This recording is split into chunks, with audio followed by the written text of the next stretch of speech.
It's a pleasure to have you on the show once again. Welcome to Business Roundup. I'm Maureen Babide, your host. Let's have the highlights. Uganda gets 40 billion shillings from AFD for a rural electrification project. Head of Public Service urges ministries to automate their processes. Uganda Airlines to launch direct scheduled flights between Entebbe and London. DFCU Bank's Women in Business program empowers women entrepreneurs. Stay tuned, it's time for business.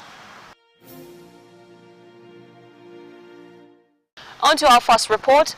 Uganda Airlines announced the launch of direct scheduled flights between Entebbe International Airport and London Gatwick Airport, effective May 18, 2025. This restores a vital non-stop air corridor between Uganda and the United Kingdom after a 9-year hiatus. Samuel Sendono reports. The Entebbe-London route, last served by British Airways until its withdrawal in 2015, has been a glaring gap in East Africa-Europe connectivity. Passengers previously faced circuitous routings via hubs such as Nairobi, Addis Ababa and Dubai. It is highly believed that the launch of this new route by Uganda Airlines will address this gap, offering 4 weekly non-stop flights. Primarily, we've tried to put the schedule in such a way that it will have a very good feed from our network, because we are not just looking at the Entebbe to London service. We are looking at being able to bring people from Harare to London, which is is actually a bigger unserved market in Africa. We are looking at bringing people from Lusaka, looking at see how we can tap into the vast numbers that they have in Nairobi, bringing people from Tanzania into Entebbe to be able to connect, also from Nigeria as well, and the remaining of our network. So that's the plan that we have. We will be operating on Tuesday and Thursday at night. It's Tuesday 5 minutes after midnight, on Wednesday 20 minutes after midnight. It's a 9-hour flight, and then on Friday we operate at 3:10 a.m. and on Sunday it's a day flight departing at 9:25 a.m. in the morning. Uganda Airlines Chief Executive Officer Jennifer Wamturaki described this new route as a game changer that will stimulate demand with an estimated 80% load factor in the first year. As befitting of a national carrier, we are currently the biggest operator out of Entebbe International Airport, with an average of 77 departures a week and just under 30% of the travel scheduled departures from and into Entebbe International Airport. This route will take our tally to 81 departures a week, combined with others coming soon. Securing slots at London Gatwick, a Level 3 coordinated airport, required strategic negotiations, while obtaining the UK Foreign Carriers Permit involved rigorous safety and operational audits. Uganda Airlines credits the Uganda Civil Aviation Authority and the British High Commission for expediting these approvals. The British High Commissioner to Uganda expressed excitement about this route, highlighting its potential to streamline cargo transport and boost trade volumes. And this direct connection will undoubtedly enhance these figures, providing more opportunities for exports and a boost to both of our economies. And I think the direct flight opens other new avenues for investment.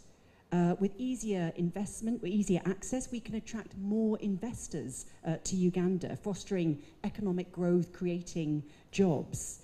Uganda Airlines currently operates a fleet of 7 aircraft, including 4 CRJ Mitsubishi regional jets, 2 Airbus A330-800 Neos, and a leased A320. The Minister of Works and Transport, General Katumba Wamala, revealed that government is exploring options to acquire more aircraft to support the airline's growing network. So we are in discussions, and yes, very soon you may see some other new assets in Entebbe. But for now, we're encouraging Uganda Airlines to lease so that they can bridge the gap, because as you have heard, there are so many destinations now, and the only freight which we had may not be able to service all of those.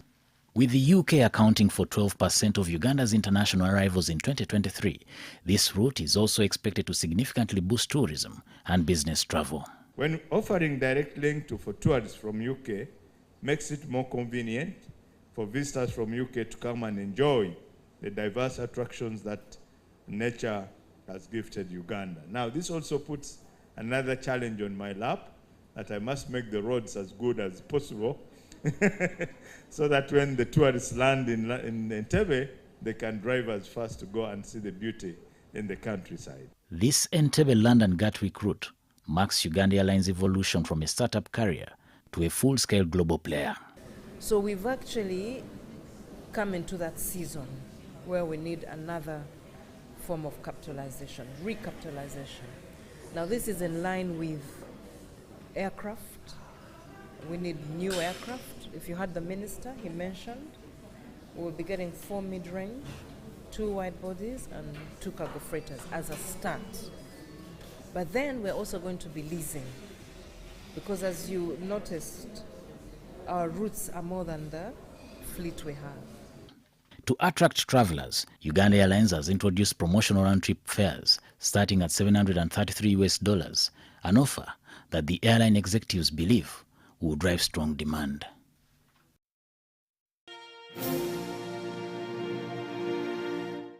The European Union, the French Development Agency AFD, and the Ministry of Energy and Mineral Development have signed a 40 billion Uganda shilling grant agreement to boost rural electrification. This initiative supports the government's effort to expand last-mile power connections, bringing electricity to underserved communities. We have more. The funds, managed by AFD and implemented through the Ministry of Energy and Mineral Development, Rural Electrification Department, will ensure access to sustainable and affordable electricity for thousands. The distribution is actually a hindrance to attaining our objective of having everybody connected to electricity by 2030. We still have a long walk to reach that. Because as we talked, the Commissioner talked about where we are in our access, attaining universal access to electricity. We are still at 60%. We still have 40%, and 2030 is not far. The Last Mile Electrification Project, launched in PG District, aims to connect 40,000 households, benefiting approximately 200,000 people. And I want also to underline here that while we see other donors, major donors, leaving Uganda, the European Union stays committed. Our partnership, well, thanks a lot. We are committed to Uganda, and our partnership with Uganda is built on a shared vision of sustainable development and economic growth. Together with our member states and financial institutions, the EU has made significant strides, empowering already 1.5 million Ugandans with electricity thus far, with another 3 million expected by 2027. So our approach spans the entire access to energy landscape, grid connections, mini-grids, and standalone systems. This project aligns with Uganda's Vision 2040 and the National Electrification Strategy, reinforcing the country's goal of 100% electricity access.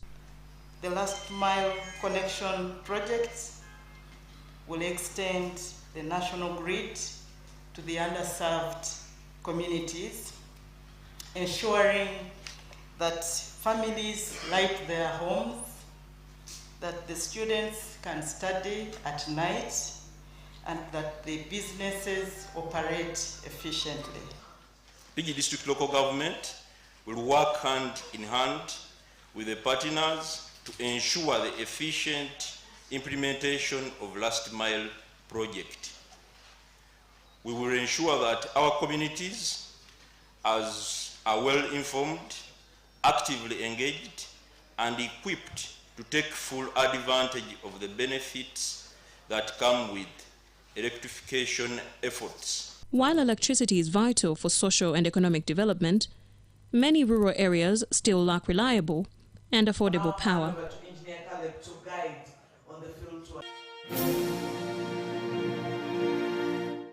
In more news, Uganda Registration Services Bureau has presented its latest reforms and innovations to the diplomatic community in a bid to position Uganda as a leading global investment destination. In an exclusive interview with BRU, Ambassador Francis Butagira, the chairman URSB, emphasized the need for increased resources to support the government's commercial diplomacy efforts. Take a look. Uganda Registration Services Bureau plays a vital role in Uganda's business environment, facilitating private sector growth and improving Uganda's investment climate. To broaden its reach and attract more foreign direct investment, the agency recently hosted a business and innovation forum for commercial attaches in Uganda. Diplomats who are created here, they are the channels through which we can communicate with their countries. So, very often you hear various government officials saying we want investments in Uganda and so forth. Yes, but these are the people whom you can channel. Once they are informed, they automatically inform their capitals, and it makes it easier. So we thought we should meet these diplomats. At the forum, key government entities showcased URSB reforms and innovations, highlighting efforts to streamline business registration and improve service delivery.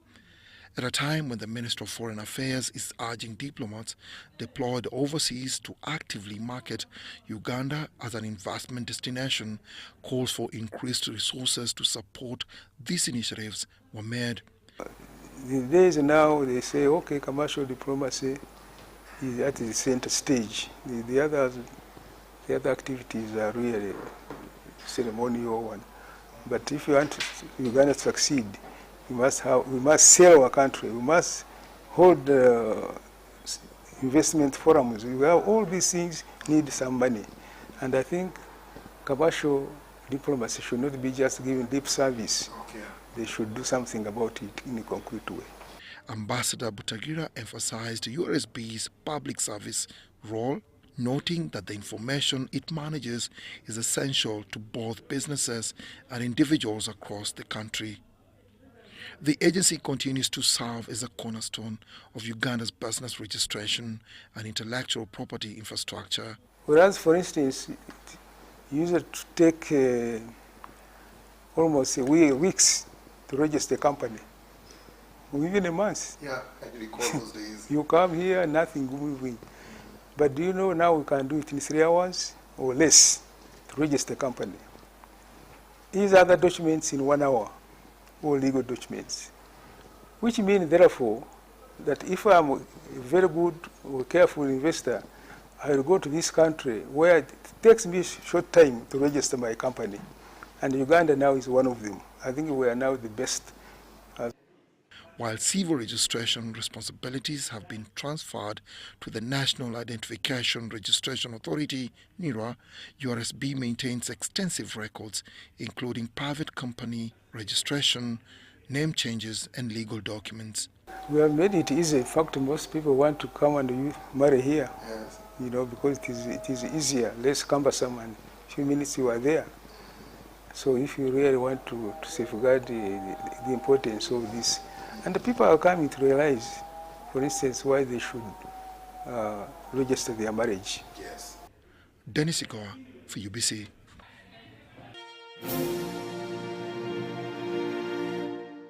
Permanent secretaries have been tasked to urgently re-engineer their ministries and embrace automation or risk termination, warns Lucy Nachobe, the head of public service and secretary to the cabinet. Nachobe emphasized the automation will be the key performance indicator for the 2025-26 financial year. It was an unusual practice where Parliament overturns a majority report from the sector committee to act accordingly. I beg to oppose.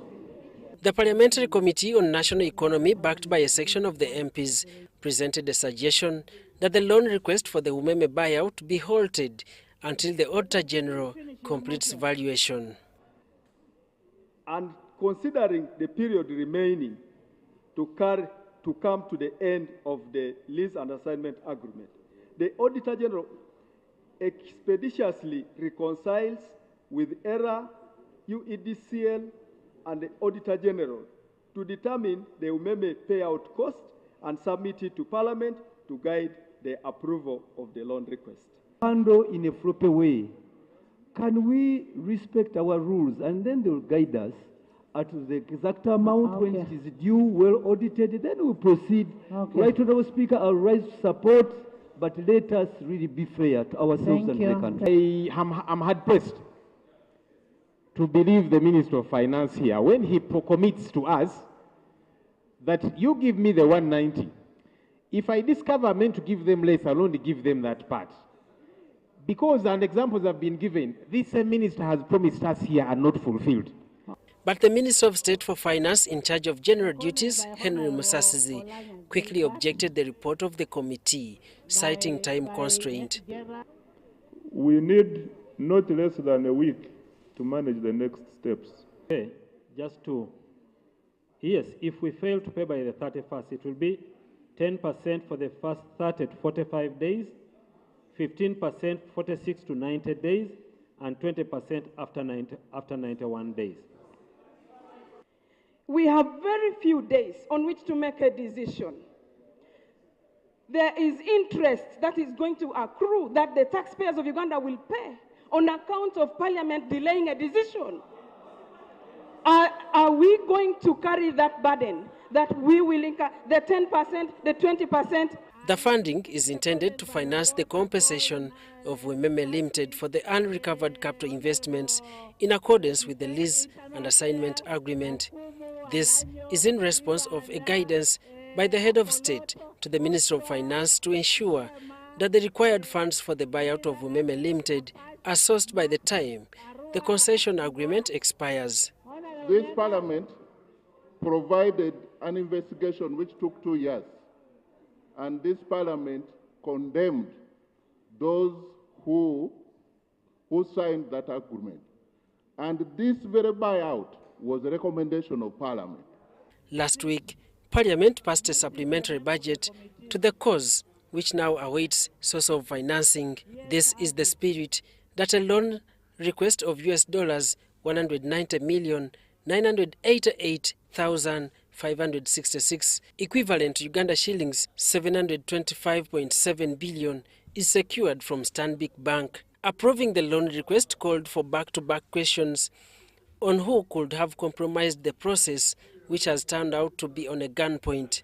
Because there are people we charge with responsibility, they should have done that work for us incrementally until now we would have known these are the figures. Why that information is important is... And you'll find, Minister, it may not be only you, it can also be all of us, even in Parliament, Auditor General, everybody. It is not one single person sleeping on the job. We should direct it to the correct people. And we can fold it up. We can really fold it up, who did what, who sat on what. And we can take any decision to have those people account. Because the terms of the agreement, which Honorable Anguzuli says he read, told us exactly at what point Umeme was, there is a process to be followed in the buyout. So you couldn't come any earlier.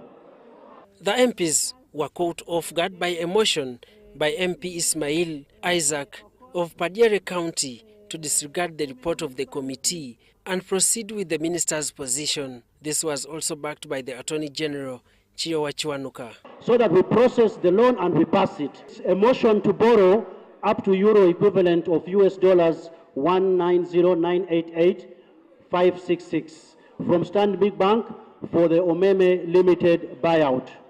Seconded. The seconders will still be there.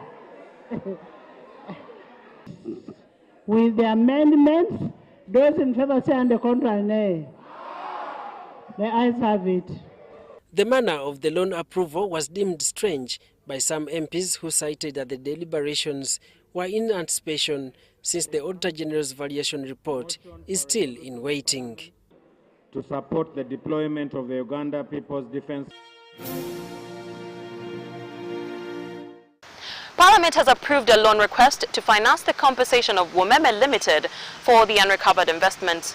The funds to the tune of $190.9 million will be secured from Stanbic Bank. But the move to approve the loan came after a heated debate as MPs had requested that the process be halted until the Auditor General finalizes with the audit query on the matter. We have more.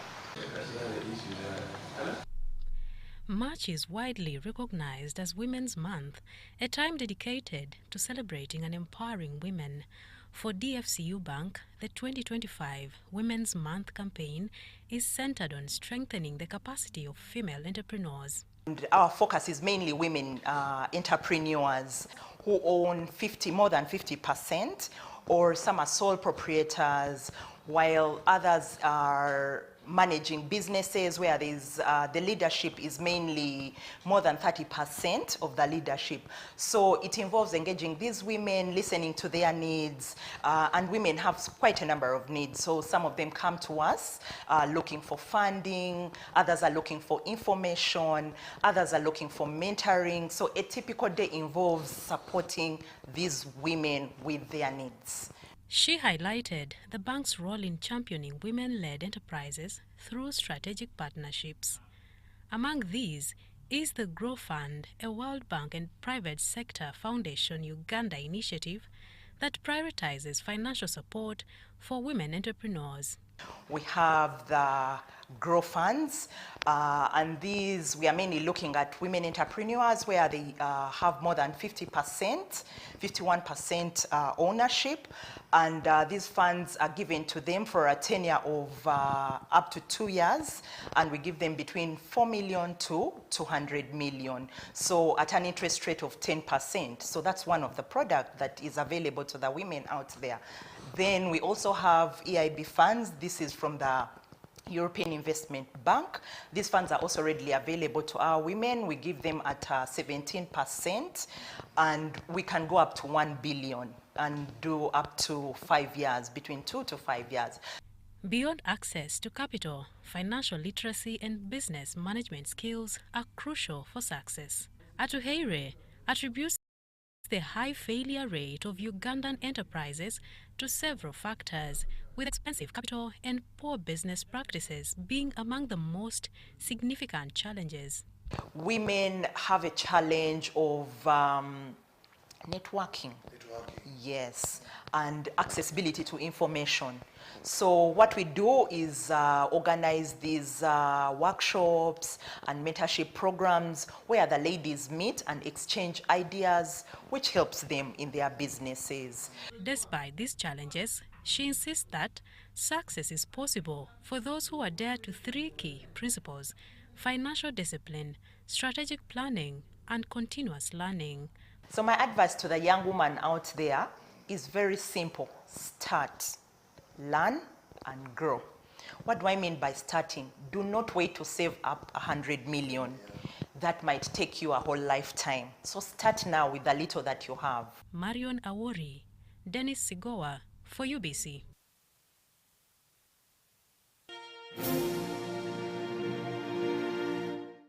In another report, commercial banks in Uganda are at a forefront of supporting women entrepreneurs with initiatives aimed at fostering financial inclusion and business growth. DFCU Bank's Women in Business program is one such initiative. Business Roundup spoke to Doreen Atuheire, the head of Women in Business at DFCU, about the challenges and opportunities in Uganda's business landscape, with a key focus on women entrepreneurs. Take a look. The parameter I will use to evaluate the performance of BSS for the financial year 25-26, they are here, they are listening, will only be one parameter: re-engineering your ministry and automation only. Whether you will have 0 audit queries, whether you will have what, I will not look at any other thing. I will only evaluate re-engineering and automation. Forward, forward. Nachobe made it clear that failure to meet these automation targets would result in dismissal. She issued this caution after visiting the Uganda Registration Services Bureau, a government agency that has set high standard in automation. So the time has come. You will either walk away with a 0 or you will walk away with 100%. And I will team with the president to say all those who have below 20, let them go and try elsewhere. Because we need to automate and we need to stop. You know, every time we are talking about technology, and we are seeing it every day, we shall sing it up to win. The URSB board and management expressed appreciation for the visit and welcomed the recognition of their one-stop center as a model for efficiency that ministries, departments and agencies should emulate. So coming on the heels of the engagement with the diplomats, we are now engaged another high class. This is the cream of Uganda civil service. They are here. They have seen for themselves how we have automated our services, and the directive she has given to go please and automate and learn from what we have done. We are very excited, and I think this message would go around so that they can know that something can be done if you put your heart in it. That we have been chosen amongst the many government ministries, departments and agencies to be benchmarked against for good performance. So as an institution, we are very happy, and this only gives us the impetus to even work more, to even up our game at service delivery. And with this visit, we are more than ready to up our game to even serve the people of Uganda even better. During the visit, the permanent secretaries were taken through the agency's transformational journey from a cumbersome manual process to a modern automated system that enhances interagency coordination and service efficiency. And now we are enforcing all the laws from all the other different directorates that you have been visiting, whether insolvency, business, even IP. So we have now come together and enforcing for all the units that are in the house.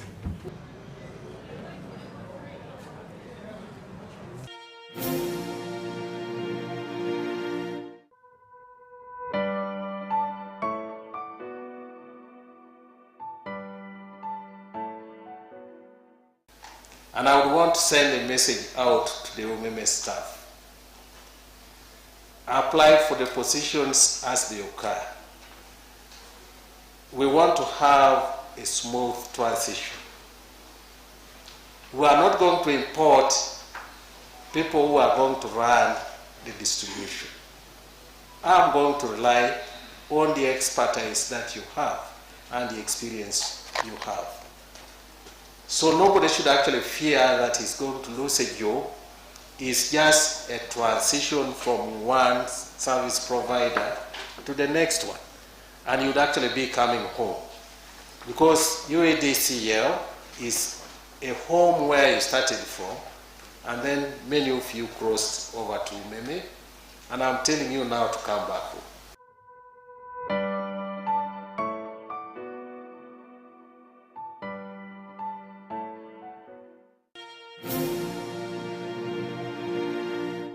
Hoima City is one of Uganda's fastest growing urban centers, driven by major infrastructure developments, including the oil and gas projects and the construction of the Hoima International Stadium.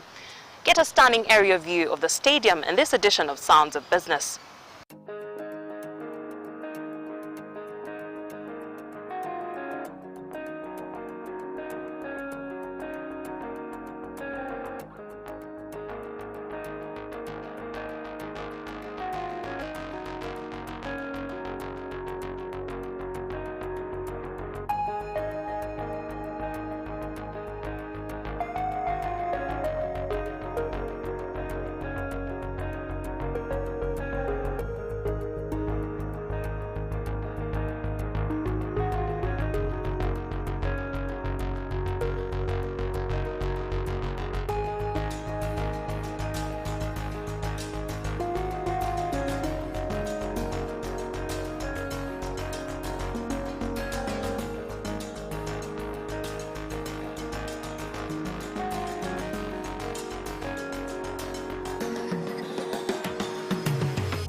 Now, as we all know, the rainy season is finally here.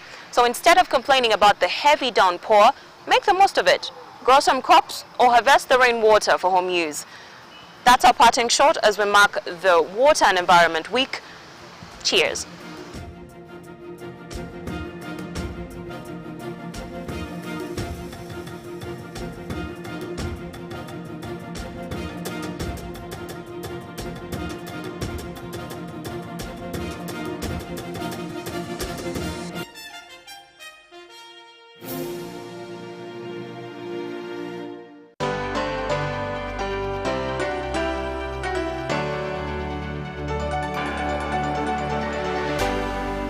UBC, inspiring Uganda.